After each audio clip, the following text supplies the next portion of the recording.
नमस्कार दोस्तों, मैं पंकज गिरी GLCIS में आपका स्वागत करता हूं। जैसा कि हम लोग राष्ट्रीय आय के बारे में अध्ययन कर रहे थे, आज उसी कड़ी में हम लेक्चर को आगे बढ़ाएंगे और राष्ट्रीय आय से जुड़ी कुछ अन्य अवधारणाओं को हम समझेंगे। तो आज के लेक्चर में हम लोग समझेंगे कि राष्ट्रीय आय की गणना करते वक्त हमें किन किन बातों का ध्यान में रखना चाहिए। तो सबसे पहला टॉपिक है कि GDP कैलकुलेशन या नेशनल इनकम के कैलकुलेशन में हमें किन आइटम्स को, किन मदों को इंक्लूड करेंगे।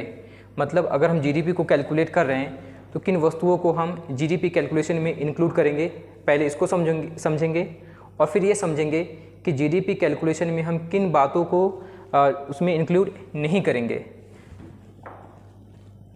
तो सबसे पहला देखते हैं कि राष्ट्रीय आय की गणना करने वाले वित्तीय वर्ष में उत्पादित अंतिम वस्तु एवं सेवाओं का मौद्रिक मूल्य ही ऐड करेंगे। इसका मतलब नेशनल इनकम कैलकुलेशन में राष्ट्रीय आय की गणना में जो goods and services finally produce हुआ है, फाइनल गुड्स एंड सर्विसेज का प्रोडक्शन हुआ है, उसी वैल्यू को हम इंक्लूड करेंगे। जो इंटरमीडिएट गुड्स हैं, मध्यवर्ती वस्तुएं हैं, उसको हम इंक्लूड नहीं करेंगे, क्योंकि अगर आप मध्यवर्ती वस्तुओं को इंक्लूड करेंगे तो डबल काउंटिंग यानी दोहरी गणना की समस्या उत्पन्न हो जाएगी। आप एक ही वस्तु को बार बार ऐड कर रहे होंगे। तो हमने सबसे पहले पॉइंट में क्या समझा कि राष्ट्रीय आय की गणना करने वाले वित्तीय वर्ष में उत्पादित अंतिम वस्तुओं एवं सेवाओं का ही मौद्रिक मूल्य है। यहाँ पे ध्यान देने वाली बात है कि हमें अंतिम वस्तु एवं सेवाओं का मौद्रिक मूल्य जोड़ना है। दूसरा पॉइंट है सरकार द्वारा नागरिकों को प्रदान की जाने वाली निःशुल्क सेवाएं। यहाँ पे ध्यान देने वाली बात क्या है कि जो सरकार अगर कोई गवर्नमेंट फ्री सर्विसेज प्रोवाइड कर रही है, उस केस में गवर्नमेंट तो फ्री सर्विस प्रोवाइड कर रही है, बट गवर्नमेंट को उसके ऊपर में कुछ व्यय करना पड़ेगा, कुछ एक्सपेंडिचर करना पड़ेगा।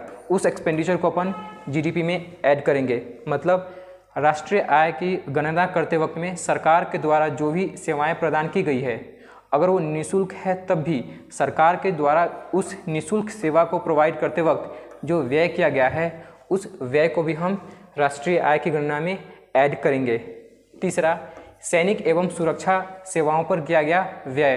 अगर गवर्नमेंट खर्च करती है इस एक्सपेंडिचर में, सोल्जर्स यानी कि जो डिफेंस फोर्सेस है उसके ऊपर में जो खर्च किए गए हैं, उस खर्च को भी, उस व्यय को भी हम नेशनल इनकम में ऐड करेंगे।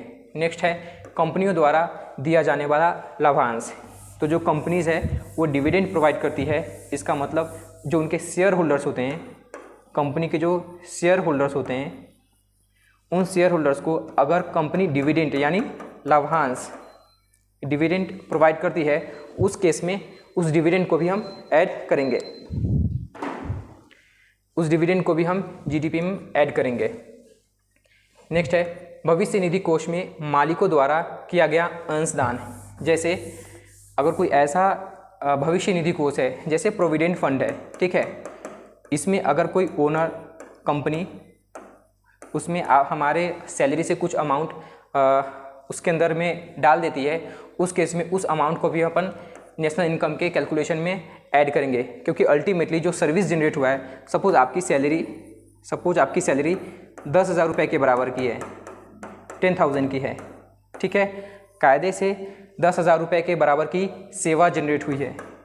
आपने कितने रुपए की वैल्यू की सर्विस दी? 10,000 रुपीज़ की, बट आपको सैलरी मिली अल्टीमेटली 9,000 रुपये, और 1,000 रुपये आपके कंपनी के ओनर ने प्रोविडेंट फंड में जमा कर दिया। वो 1,000 भी देश की नेशनल इनकम में काउंट होगा, क्योंकि टोटल जो सर्विस जनरेट हुआ है वो है 10,000 रुपये के बराबर की। तो हमने इसी एग्जाम्पल में समझा कि भविष्य निधि कोष में मालिकों द्वारा किया गया अंशदान भी नेशनल इनकम के कैलकुलेशन के दायरे में आएगा। नेक्स्ट हम समझते हैं विदेशी पर्यटकों द्वारा भारत में किया गया व्यय। तो जो टूरिस्ट भारत में आते हैं, जो पर्यटक भारत में आते हैं, वो जो भारत में आकर व्यय करते हैं, एक्सपेंडिचर करते हैं, उस व्यय को भी हम देश की नेशनल इनकम में ऐड करेंगे, क्योंकि हमारे देश की सीमा के भीतर वो एक्सपेंडिचर कर रहे हैं, ठीक है, इसीलिए हम उसको अपने देश के GDP में ऐड करेंगे।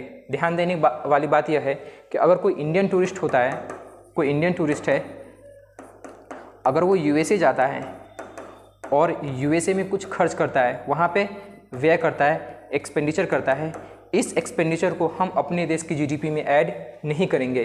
कोई इंडियन टूरिस्ट यूएसए जाकर और वहाँ पे एक्सपेंडिचर करता है, उस एक्सपेंडिचर को हम अपने नेशनल इनकम में ऐड नहीं करेंगे।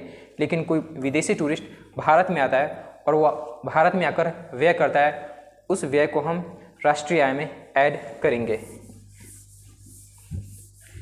नेक्स्ट हम समझते हैं विदेशों में स्थित भारतीय बैंकों की शाखाओं द्वारा अर्जित लाभ। तो मान लीजिए अगर कोई हमारी bank state bank of India है, एसबीआई का कोई ब्रांच है सपोज बांग्लादेश में, तो बांग्लादेश में इस ब्रांच ने जो भी अर्न किया है उस अर्न किए गए अमाउंट को हम देश की नेशनल इनकम में ऐड करेंगे, उस अमाउंट को हम देश की नेशनल इनकम में ऐड करेंगे।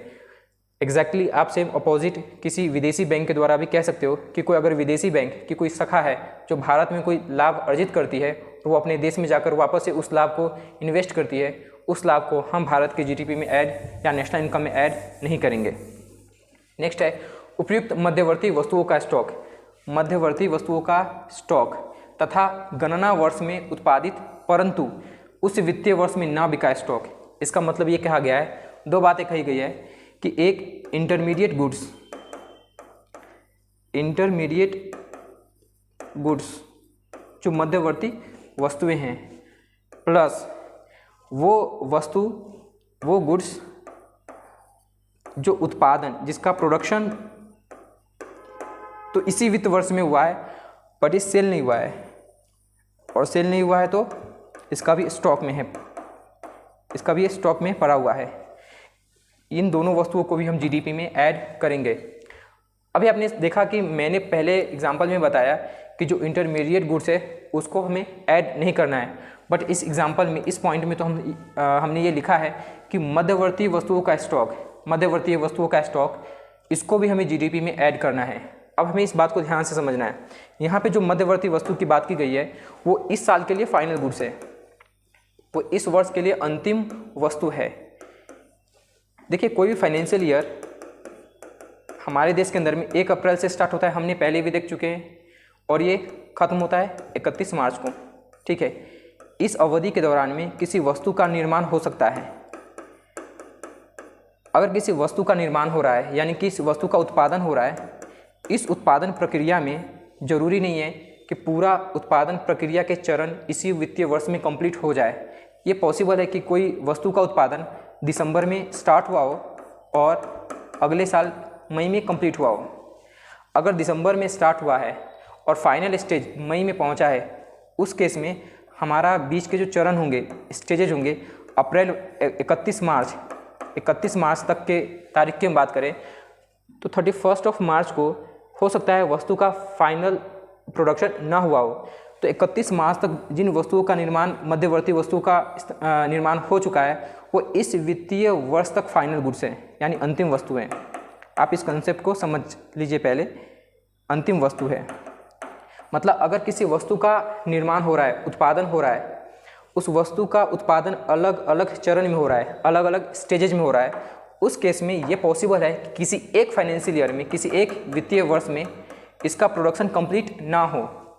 तो हम जिस फाइनेंशियल ईयर में नेशनल इनकम कैलकुलेट कर रहे हैं, राष्ट्रीय आय की गणना कर रहे हैं, उस वित्तीय वर्ष में जहाँ तक प्रोडक्शन हो चुका है उस इंटरमीडिएट गुड्स का, उस वित्तीय वर्ष के लिए फ़िलहाल उसको हम फाइनल गुड्स मान लेंगे और फिर उसकी वैल्यू को हम उस साल के जीडीपी में हम ऐड कर देंगे। यहाँ पे हमने वही बात लिखी है कि उपयुक्त मध्यवर्तीय वस्तुओं का स्टॉक, जो भी मध्यवर्तीय वस्तु है उसका स्टॉक बना हुआ है, हो सकता है उसका इस्तेमाल हम final goods and service goods के प्रोडक्शन में हम अगले साल करें, बट अभी तो उसका स्टॉक तैयार हो चुका है, इसको हमें ऐड करना है। प्लस हमें उत्पादित वस्तु एवं जो वस्तु है उसका स्टॉक है, जो भी सेल नहीं हुआ है और उसका स्टॉक है, उस स्टॉक को भी हमें कैलकुलेट करना है, क्योंकि अल्टीमेटली उसका प्रोडक्शन तो हो ही चुका है। जब प्रोडक्शन हो चुका है तो हमें देश की राष्ट्रीय आय में उसकी गणना करनी पड़ेगी। तो ये वो आइटम्स थे जिसको हमें नेशनल इनकम के कैलकुलेशन में हमें ऐड करना है, उसमें इंक्लूड करना है। अब हम उन आइटम्स को देखेंगे जिसको हम इंक्लूड नहीं करेंगे राष्ट्रीय आय की गणना करते समय। तो वैसे कौन से आइटम्स है जिसको हम इंक्लूड नहीं करने वाले हैं, जिसमें पहला है नई एवं पुरानी वस्तुएं जो उस वित्तीय वर्ष में उत्पादित नहीं हुई है। जब उस वित्तीय वर्ष में उत्पादन नहीं हुआ है उसको हम राष्ट्रीय आय में कैलकुलेट नहीं करेंगे, उसको राष्ट्रीय आय में नहीं ऐड करेंगे। दूसरा, विदेशों से प्राप्त उपहार, अगर कहीं हमें कोई उपहार मिलता है जो विदेशों से मिला है, उस उपहार को भी हम जीडीपी में कैलकुलेट नहीं करेंगे, क्योंकि इस उपहार का प्रोडक्शन उत्पादन हमारे देश में नहीं हुआ है। ऑब्वियस बात है, उपहार है और विदेशों से प्राप्त है तो इसका उत्पादन भी विदेश में हुआ होगा, और इसीलिए हम इसका कैलकुलेशन देश की नेशनल इनकम में नहीं करेंगे।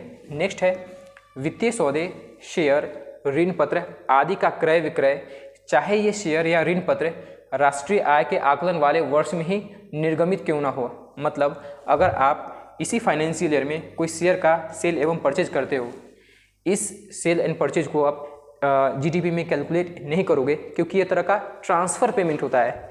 एक तरह का क्या हो गया, ट्रांसफ़र पेमेंट का टाइप हो गया। ट्रांसफ़र पेमेंट एग्जैक्टली नहीं बोल सकते, ट्रांसफ़र पेमेंट एग्जैक्टली नहीं होता है, बट ट्रांसफ़र पेमेंट का एक टाइप होता है। ट्रांसफ़र पेमेंट क्या होता है, फॉर एग्जांपल अगर गवर्नमेंट आपके अकाउंट में कोविड टाइम के अंदर में कोविड के कारण आपके अकाउंट में कुछ पैसे डाल देती है आपकी हेल्प करने के लिए, उस तरह के पेमेंट को बोलते हैं हम ट्रांसफ़र पेमेंट, जिसके लिए आपने कोई इकोनॉमिक एक्टिविटी परफॉर्म ना की हो। अब एक दिन के अंदर में कोई एक शेयर हज़ारों बार ट्रांजेक्शन हो चुका हो, उस ट्रांजेक्शन को अपन जीडीपी में 1000 बार ऐड नहीं करेंगे, क्योंकि वो मल्टीपल टाइम्स एडिशन हो जाएगा एक ही शेयर का। हाँ, उसके ऊपर में जो अर्न की गई है, पैसे कमाए गए हैं, उस अर्निंग को हम जरूर नेशनल इनकम में काउंट करेंगे। बस उस ट्रांजेक्शन को आपने अपने भाई को ट्रांसफ़र किया पैसा, उस ट्रांसफ़र किए गए पैसे को हम नेशनल इनकम में ऐड नहीं करेंगे। ठीक उसी प्रकार जब हम कोई शेयर सेल एवं परचेज होता है, ठीक है, क्रय और विक्रय हो रहा है बार बार एक ही दिन के अंदर में, तो हम उसे देश की नेशनल इनकम में ऐड नहीं करेंगे, क्योंकि इससे तो नेशनल इनकम हमें इन्फ्लेटेड दिखेगा। ठीक है, तो ये पॉइंट हो गया।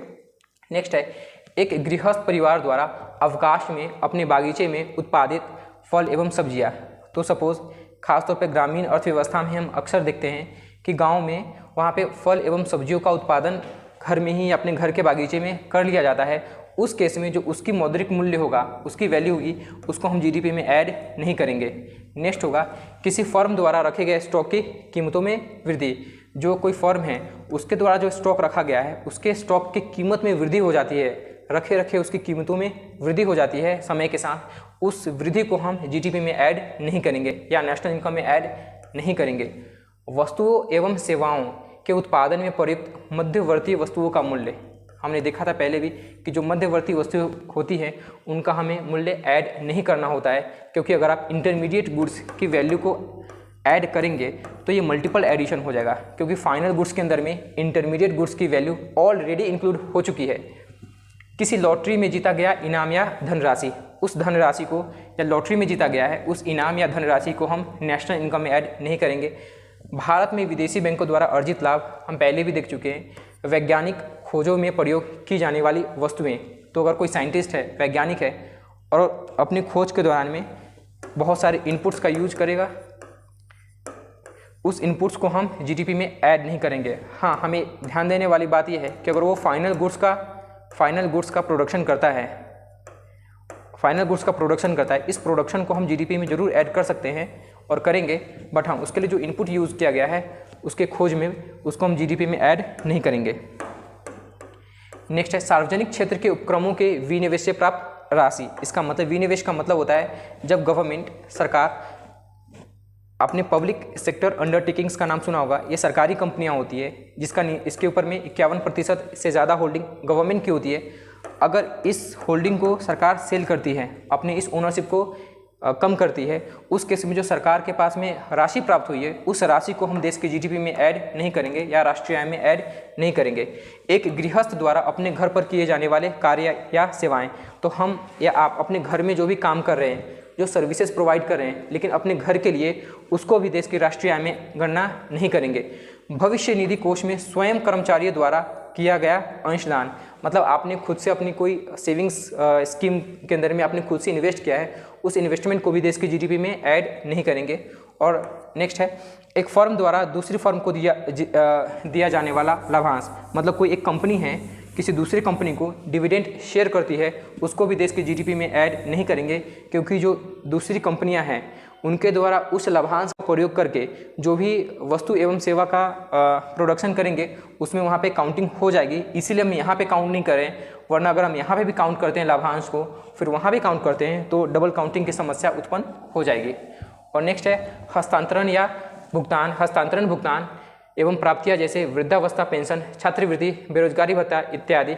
मतलब सरकार अगर बेरोजगारी भत्ता प्रोवाइड करती है या छात्रवृत्ति प्रोवाइड करती है, पेंशन प्रोवाइड करती है, उस केस में इन सभी अमाउंट को हम देश की राष्ट्रीय आय में ऐड नहीं करेंगे। और ऐसा इसलिए क्योंकि इस अमाउंट को रिसीव करने के लिए हमने कोई इकोनॉमिक एक्टिविटी परफॉर्म नहीं की है, हमने किसी गुड्स एवं सर्विसेज का प्रोडक्शन नहीं किया है, इसलिए इस अमाउंट्स को भी जो ट्रांसफ़र हुआ है ये भी एक ट्रांसफ़र पेमेंट का एग्जाम्पल है। ये भी क्या है, एक ट्रांसफ़र पेमेंट का एग्जाम्पल है और इसको हम देश की जीडीपी में ऐड या राष्ट्रीय आय में इंक्लूड नहीं करेंगे। अब हम देखते हैं कि राष्ट्रीय आय की गणना हेतु कौन सी समस्याएं उत्पन्न होती है, कौन सी डिफ़िकल्टीज है जो हमें फेस करनी पड़ती है जब हम नेशनल इनकम को कैलकुलेट करते हैं। तो पहली जो समस्या उत्पन्न होती है वह है अमौद्रिक वस्तुओं एवं सेवाओं का मूल्य। बहुत सारी ऐसी वस्तुएं होती हैं जिसका कोई मूल्य नहीं है। फॉर एग्जांपल, मैं अपने घर पे अपने छोटे भाई को पढ़ाता हूँ, उसकी कोई मूल्य नहीं है, उसकी कोई वैल्यू मॉनेटरी टर्म्स में एक्सप्रेस नहीं कर सकते हैं और इस तरह की सर्विसेज को हम ऐड नहीं कर पाएंगे।